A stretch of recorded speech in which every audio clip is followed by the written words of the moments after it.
Olha, hoje eu tenho o privilégio de trazer aqui, no Amantes da Vida, um professor meu. E eu acho que ele ensina para a vida, não ensina especificamente para um momento, ele se torna, assim, um marco. É um autor que tem livros em 51 países. Então, eu trago aqui para vocês o professor César Romão. Prazer estar aqui, Maria Regina. Eu sou seu fã, sou um grande fã de todo o trabalho dela. Eu escrevi 25 livros ao longo da carreira, eles estão em diversos países hoje, países até onde existem pouquíssimos brasileiros, como a Rússia, a Alemanha. E, na realidade, sempre me perguntam que livro que eu gostaria de ter escrito, se eu já escrevi o livro que eu gostaria de ter escrito. Sempre falo, olha, o livro que eu gostaria de ter escrito é a Bíblia, mas alguém já escreveu, né? Então, eu resolvi, como eu sou um amante, né, dos assuntos bíblicos desde menino, eu resolvi fazer este livro, Ensinamentos Bíblicos para o Sucesso. É uma fórmula nova, não tem nada igual no mercado literário ainda.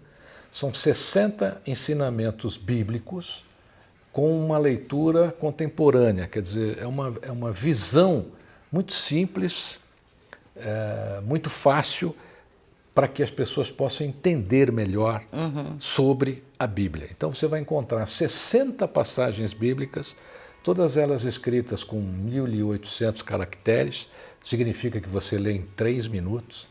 Então, em 3 minutos você vai entender a passagem bíblica que você escolher. O livro ele não é crescente, você pode abrir qualquer página, escolher qualquer passagem bíblica e você vai ter acesso a essa passagem. As pessoas têm gostado bastante, o livro foi lançado agora, mas todo mundo tem ficado muito surpreso. Nossa, Romão, eu nunca conseguia ler a Bíblia, agora eu estou entendendo.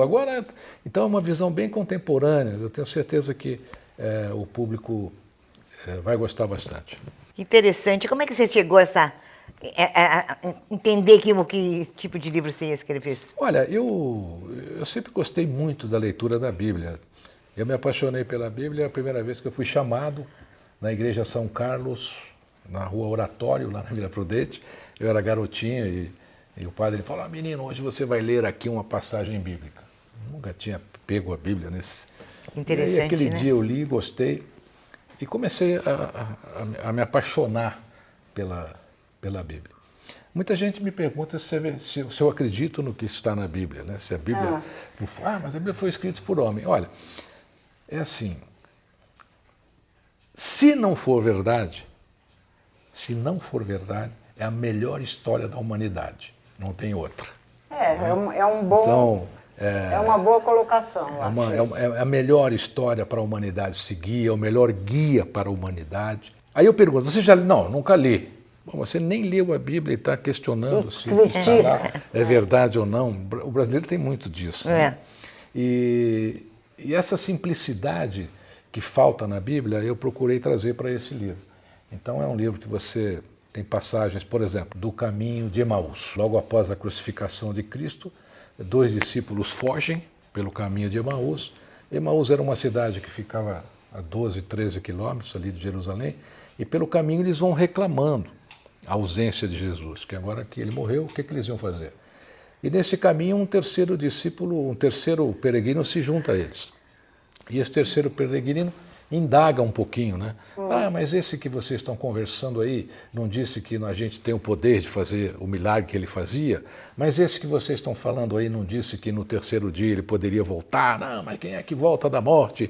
Então eles vão conversando. Quando eles chegam ao caminho de Emaús, esses 2 peregrinos convidam o terceiro a estar à mesa com eles. Esse terceiro peregrino abaixa o capuz, reparte o pão e desaparece. Era Jesus. E aí eu faço uma analogia. Nossa, até arrepio. Veja que interessante. Aí é que eu digo que essa leitura é contemporânea, porque aí eu coloco a analogia contemporânea. Esses 2 peregrinos caminharam 12 quilômetros reclamando da ausência de Jesus. Mas Jesus com Jesus estava lá, entre incrível, eles. né? E eles não perceberam. E por que eles não perceberam? Porque não paravam de reclamar. Quando nós reclamamos, nós perdemos a percepção das coisas boas que estão ao nosso redor. Então, Então, esse tipo de visão é a visão que o livro traz. Que interessante. Às vezes as pessoas nunca tinham imaginado, né, certas passagens bíblicas, e você vai encontrar 60 passagens como essa. E eu acho que, efetivamente, César, muito poucas pessoas, eu inclusive, que estudei em colégio católico a vida toda e tal, eu não posso dizer que eu tenha lido a Bíblia. Com certeza, também não. Eu li passagens, algumas passagens da Bíblia, sabe? Eu acho que você dizer assim, eu conheço a Bíblia, de forma nenhuma. Mas tem curiosidades e não religiosos. Meu pai, por exemplo, não tinha nada de religioso, ele conhecia a Bíblia inteira. E ele gostava, e ele apreciava, ele comentava, sabe? Porque realmente deve ser muito interessante. Nós temos duas versões, né? Você tem o Velho Testamento e o Novo Testamento. O Novo Testamento é o que mais as pessoas conhecem, são da Igreja Católica. Então. Mas essas passagens, esses detalhes, eles nunca são realçados. Tanto que eu tenho hoje muitos religiosos, não são poucos, que estão usando esse livro nas suas homilias, né, nos seus sermões. Então eles estão pegando o livro e fazendo a narrativa do livro para ilustrar os sermões. Romão, nunca o povo entendeu tanto da Bíblia. Exato. Que beleza, exatamente. Não que eu queira escrever melhor que a Bíblia. Na realidade, eu fiz o que é o dever de um autor. Eu facilitei a leitura bíblica para as pessoas neste livro. Porque senão fica algo muito empírico, muito distante do teu dia a dia, né? Eu acho que você trouxe exatamente para a vida atual, o dia a dia. E dirigido para o mesmo assunto sempre, né? O sucesso, não é isso? Nós temos tem um capítulo aí que fala sobre isso. A gente tem uma visão equivocada do sucesso. Isso eu ia te perguntar. Porque nós, aqui ocidentais, né, nós achamos que o sucesso é posse. Só coisa financeira. E o sucesso é um estado de espírito. Porque você pode ter, por exemplo, um super empresário que tem tudo que você possa imaginar, tem 3 filhos, os 3 são drogados e ele não tem convivência com o filho. Eu ouço muito nos meus cursos, fala, Romão, eu daria tudo que eu tenho para curar minha esposa, eu daria tudo que eu tenho para encontrar um caminho para o meu filho, e por aí vai, eu daria tudo que eu tenho para curar a minha doença. Então, o sucesso, na realidade, ele tem que ser encarado como um estado de espírito. Por quê? Porque o estado de espírito você não perde. Exatamente. Por mais caro que seja o seu carro, pode acabar num poste ou com certeza, na traseira num caminhão. Então, essas coisas que são... Romão, então eu não posso ser... Pode ser rico, claro, você pode ter coisas maravilhosas na sua vida. O importante é o quanto você dá de prioridade para isso. Isso não pode ser a sua prioridade. A sua prioridade está ligada à sua existência, à sua missão de mundo.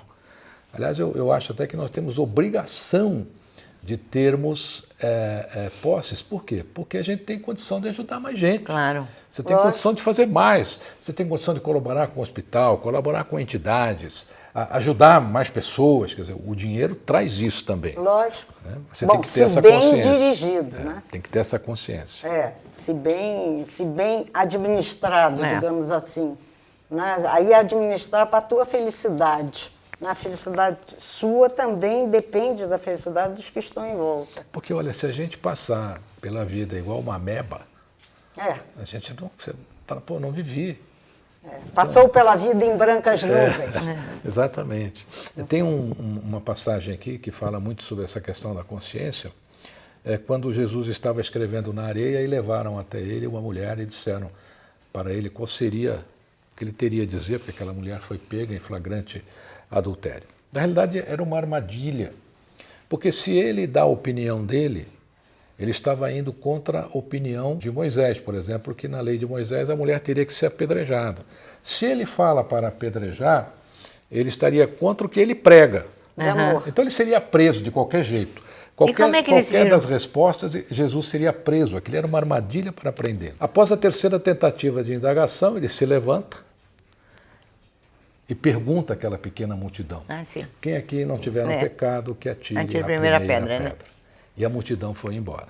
E ele diz à mulher, não vejo ninguém aqui para te condenar, eu também não te condeno, vá e não peques mais.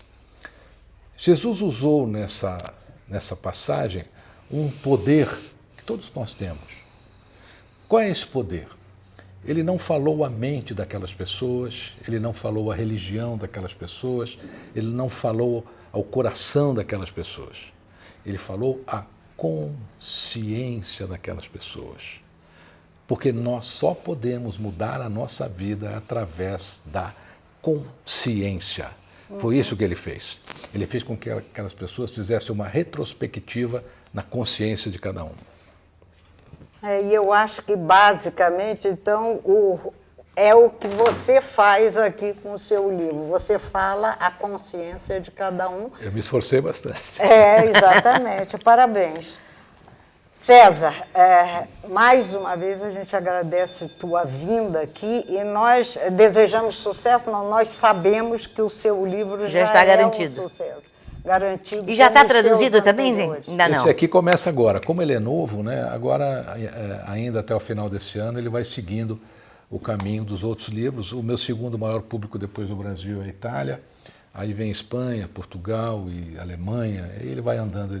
Ele tem meus livros hoje têm uma vida própria, um caminho próprio. Uma vez que sai debaixo da pena, todos eles criam. São os filhos que saem, né? Flecha lançada hoje. Exatamente. Muito obrigada, César, e que você continue assim, tendo esse sucesso mais que merecido. Obrigado, Maria Eugênia. Prazer estar aqui.